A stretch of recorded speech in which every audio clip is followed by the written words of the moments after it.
What is up, people of the internet? Today we're going to be talking about the Carnival Jubilee, the third and final ship in the Excel class, which started to roll out in 2021 after the lockdowns from the whole panoramic thing, or whatever we wanted to call it. This bad boy weighs just under 183,000 tons, can carry over 6,600 passengers along with 1,735 crew members, making this a mega ship and one of the biggest ships in Carnival's fleet. This ship's gonna have all the features that we've come to love in the Excel class, like the Bolt roller coaster, Shaq's Big Chicken, the 2-story Red Frog Tiki bar, which honestly, I'm kind of upset that they don't have the tequila bar anymore, but that's just a personal preference, and much, much, much more. So let's just dive right into the ship. When I think of cruising, the first thing that comes to my mind is food. And when it comes to food, the Jubilee does not disappoint. There is a whopping 32 dining options on board the Jubilee,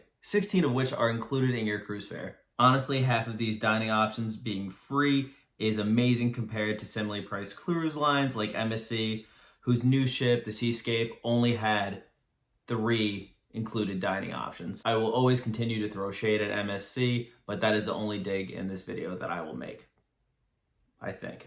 The highlights of the free food on the Jubilee are Street Eats, which is a food truck facade that have menus that change daily, Shaq's Big Chicken, which has some of the best chicken sandwiches at sea, Shebang, which is a Mexican-Asian fusion that offers lunch and dinner, and just a little bit of advice, you could totally skip Shebang for lunch. I definitely recommend going here for dinner. If you're thinking about this kind of thing for lunch, just go to Blue Iguana Cantina. Guy's Pig and Anchor, which has its own bar now that serves lunch on sea days and dinner every day, which I thought was some of the best barbecue that I've ever had on a cruise ship. The paid for dining is also a great value on Carnival with these XL class especially. Some of the favorites like Emerald's Bistro, which focuses on Cajun Creole soul food, Rudy's Sea Grill for some super fresh seafood, one of my personal favorites, which is Bonsai Teppanyaki, which is amazing for the hibachi and the shows. And of course, the Steakhouse, which has some of the highest quality food you're gonna get on board the ship, along with amazing sides like truffle mac and cheese. If you don't mind spending a little bit of extra money, the Jubilee definitely has a bunch of dining options that will make your stomach full and your heart happy. So I recommend maybe checking a few of them out. Now, I mentioned food being one of the most important things, but what's the second most important thing to do after food?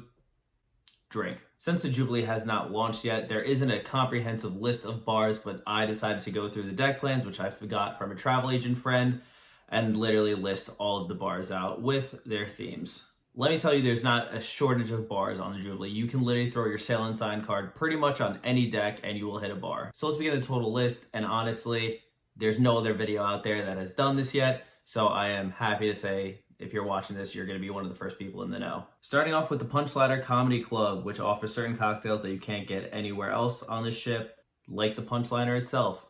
I always try to watch a comedy show, and the alcohol definitely makes the jokes a little bit funnier. Piano 88, which is an interactive piano bar where guests can make song requests and may hear some classic songs. Center Stage Bar, which is located in Grand Central, whose bar is inspired by the evening show's entertainment, which means they change their drink menu by the day, which is really nice, so you're not going to get tired of the same old drinks. Across from Center Stage Bar, you have Java Blue. Now you're like, oh, what's a coffee shop have to do with this? Everything's got some alcohol in it on the Jubilee, people. Here you can get a coffee that is alcoholic, like an Irish coffee, a Jamaican coffee. They even make milkshakes here, and you can spike the milkshake, so you can even get some alcoholic milkshakes from Java Blue. This bar was only found on the Jubilee, and this is the Golden Mermaid Cocktail Bar. These cocktails are going to be inspired by precious metals and gemstones. They are served in exquisite glassware, plus garnishes are edible, like glitter to remind you of sunlight streaming through the waves from up above. That is from Carnival's website. I wouldn't have said it as poetically. Also new to the Jubilee, it's going to be drinks in PhD, which looks like it's going to be an underwater themed bar, which is going to have garnishes like boba pearls and sea foam. So it's going to be more of a higher end cocktail bar, it looks like, but not too much information other than that right now. Grand View Bar, which is overlooking Grand Central on the second floor to get a bird's eye view of the shows.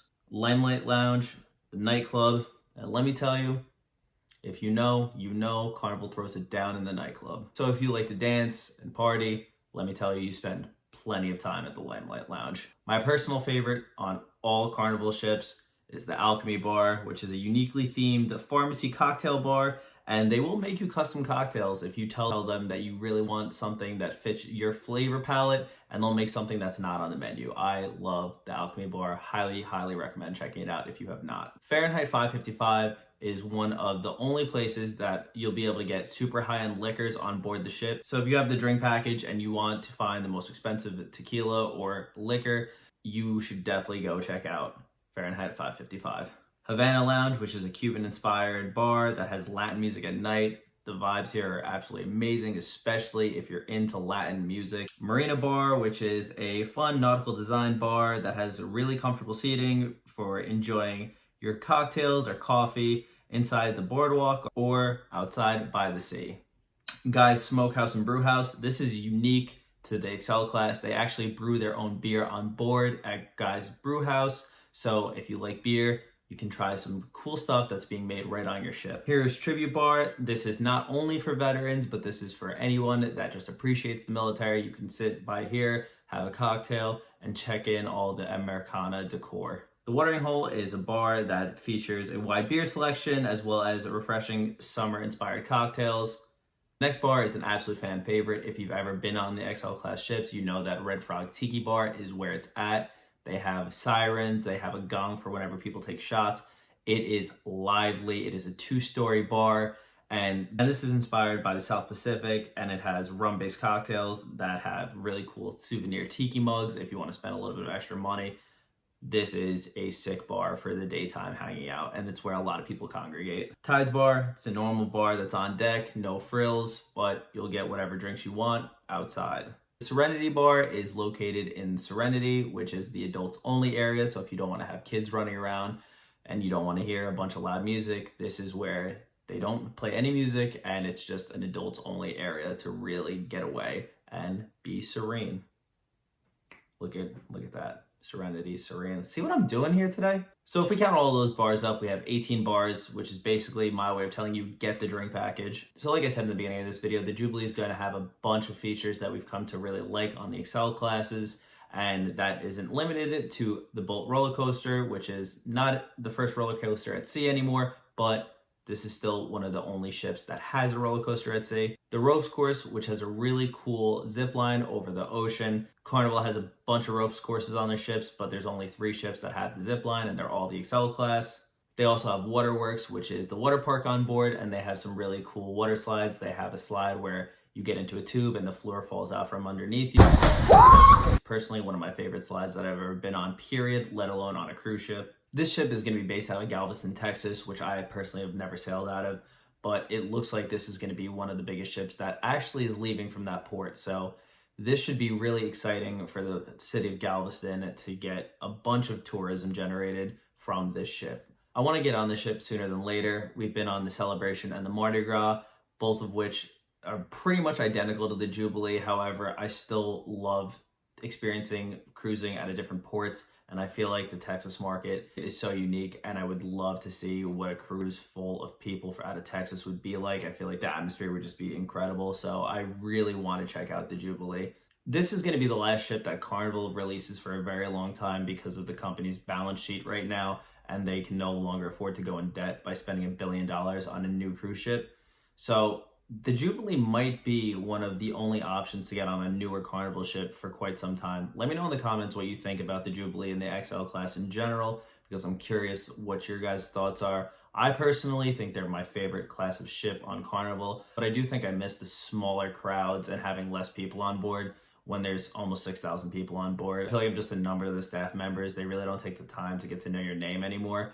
Whereas on the older ships, it was really cool to just hang out and kind of just shoot the breeze with some of the bar staff and just some of the servers because they had the ability to do so. I feel like the Excel class really makes the job harder for the workers on board. Thank you guys so much for watching. If you haven't subscribed already, you made it this far in the video, please feel free to subscribe. We are on our way to hit 5,000 subscribers. We're really trying to hit 10,000 subscribers sometime soon. And when we hit 1,000 subscribers, we gave away a free cruise. So we plan on going crazy for 10,000 subscribers. Thank you guys so much for watching. Take it easy. Peace.